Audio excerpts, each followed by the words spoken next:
It is the morning of June 5, 1976. A muddy trickle appears on the downstream face of Idaho's Teton Dam. Within hours, a 300-foot earthen wall holding a full reservoir will tear itself apart from the inside during its very first filling before it ever delivers a single benefit. A federal geologist had warned in writing that exactly this kind of failure could happen here. The design never changed. 11 people died, and the geology that guaranteed it had been ignored from the very beginning. I'm Tom Kessler. As someone highly interested in dam engineering and hydropower history, I spend my time analyzing primary sources and official records to understand how these massive structures work and why they sometimes fail.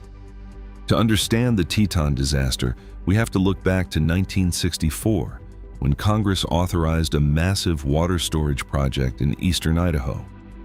The plan was to harness the Teton River, capturing its heavy spring snowmelt to provide reliable irrigation, flood control, and modest power generation for farmland across the Snake River Plain. The Bureau of Reclamation designed a colossal earth-fill embankment planned to stand roughly 305 feet tall and stretch 3,100 feet across the canyon. But before the first heavy machinery arrived, the project faced intense resistance. In 1971, conservation groups filed a federal lawsuit to halt the project, arguing in court that the canyon's underlying geology was fundamentally unsound for a reservoir of this scale. Despite these legal challenges, the courts ultimately dismissed the suit, and construction officially began in February 1972. On paper, the dam was a triumph of modern planning, a monument to agricultural progress designed to secure the region's water supply for generations. At the center of the dam's 305-foot embankment was an impervious core built from a regional geological material known as loess. Loess is a fine-grained, wind-deposited silt consisting mostly of silica grains and very fine sand. During construction, workers compacted this material to 98% of the standard laboratory density, placing it slightly dry of its optimum moisture content. When dry, compacted loess behaves like a solid, durable barrier, presenting a high apparent strength because of weak chemical bonding between the silt grains. But this strength is entirely dependent on the absence of water. Once water saturates loess, those weak bonds dissolve, and the material loses its structural cohesion. Because the silt is non-plastic, meaning it cannot stretch or deform without cracking, it has no capacity to self-heal if it develops a fracture. Instead of sealing itself under pressure, saturated loess becomes highly erodible. When a stream of water finds a path through the core, it initiates a process of progressive particle detachment, rather than washing away the soil in a uniform block. The water lifts the finest silt grains first and washes them out of the structure. As those fine particles exit, they leave behind a looser matrix of coarser sand grains that are easily swept away by the accelerating flow. This grain-by-grain erosion causes the initial flow path to enlarge into a stable, tunnel-like void. Geotechnical engineers call this a piping channel. Because the soil surrounding the pipe remains highly erodible, the channel behaves as a self-widening conduit, expanding rapidly as more water passes through it. This highly erodible silt core was placed directly against the natural rock of the Teton Canyon walls, which presented their own severe geological hazards. The canyon is carved through welded ash flow tuff, a dense volcanic rock formed millions of years ago during violent eruptions in the Yellowstone region. As this molten volcanic ash cooled, it contracted, creating a dense network of joints and fractures that run vertically and horizontally through the canyon walls. Some of these open fissures were several inches wide, while others formed large cavities measuring several feet across. This fractured tuff is highly permeable, allowing water to flow through the canyon walls with almost no resistance.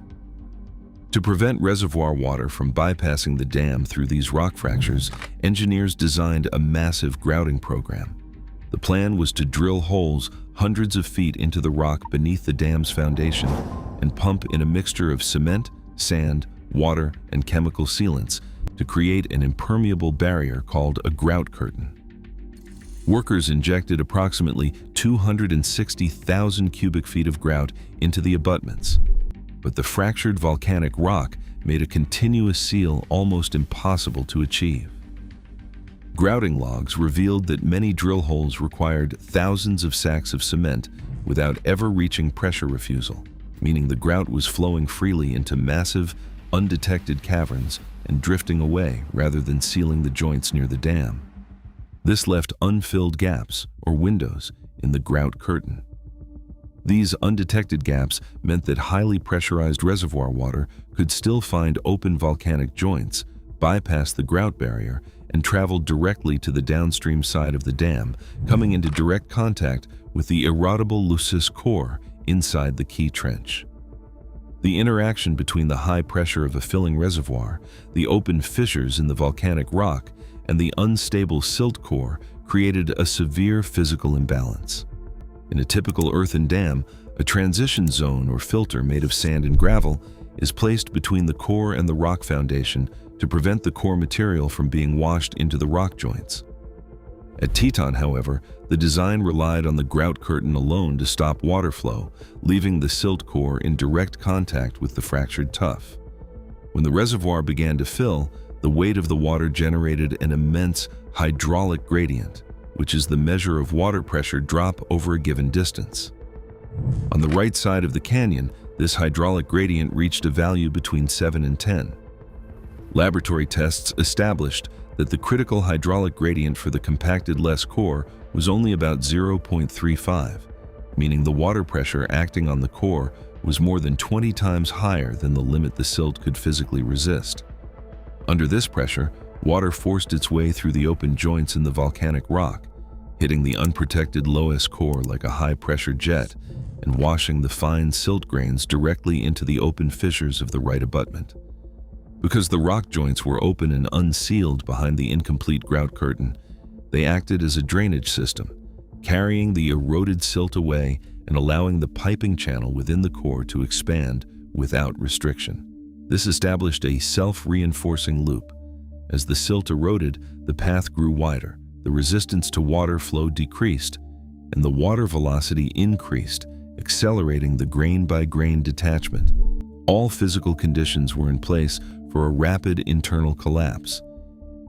In December 1972, as early construction began, U.S. Geological Survey geologist David Schleicher sent an internal memorandum directly to his project chief, warning that the canyon's highly fractured rock posed severe leakage risks. Schleicher wrote that the agency was seriously delinquent if they failed to act on the danger, adding that a failure during high water would make a recent major regional flood from February 1962 look like small potatoes. Yet, the Bureau of Reclamation did not alter the dam's design. This disregard for geological risk was not an isolated oversight, but part of a pattern of missed institutional learning. Just 11 years earlier, in September 1965, the Fontenelle Dam, another federal earthfill structure built on highly permeable volcanic rock in the same region, nearly failed during its very first filling.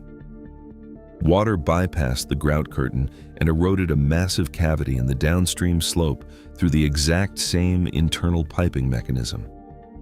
While emergency drawdowns barely saved Fontenelle from total collapse, the Bureau of Reclamation failed to carry that critical technical lesson into the design of the Teton Dam. In the spring of 1976, an exceptionally heavy mountain snowpack in the Teton Basin began to melt rapidly. This massive runoff forced the Bureau of Reclamation to alter their filling schedule, accelerating the rate of reservoir rise. Initially, the water level rose by 1 foot per day, but by early June, the lake was rising by several feet every single day. By June 3rd, the reservoir pool reached an elevation of 5,300 feet above sea level, placing the water surface just over 3 feet below the design maximum. This rapid ascent meant the reservoir was reaching its full capacity for the very first time, subjecting the highly erodible Les core and the highly fractured volcanic foundation to their first real full-load test under immense hydraulic pressure. On June 2, 1976, two small, clear seeps appeared near the downstream toe of the dam, discharging less than a quarter cubic foot of water per second. Project personnel monitored them, classifying the drainage as ordinary behavior for a reservoir filling for the first time. By the following day, the seeps remained steady, and visual inspections suggested the structure was stable. The situation deteriorated on the morning of Saturday, June 5th. At 7:30, workers detected a new, far larger leak exiting the fractured volcanic rock of the right abutment, flowing at 20 to 30 cubic feet per second. Initially, the water ran clear. By 8:30, the discharge turned cloudy, darkened by suspended soil. This change in color meant benign seepage had turned into active internal erosion. The water was no longer merely bypassing the structure. It was carving a path through the Les core and flushing the soil particles out through the unsealed rock joints.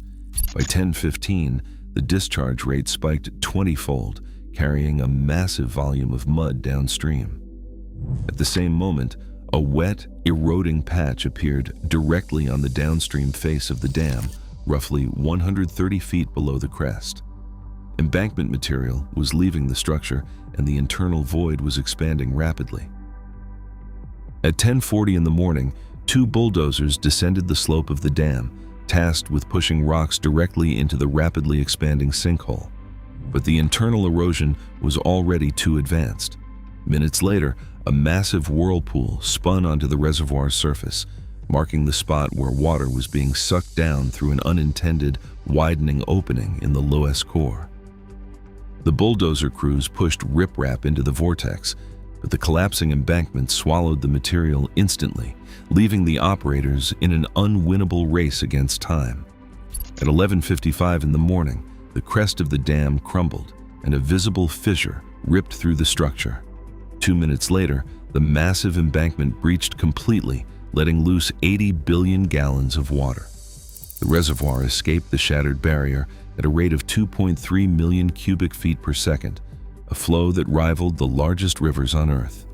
The entire window from active internal erosion to total structural failure had lasted only 5 hours.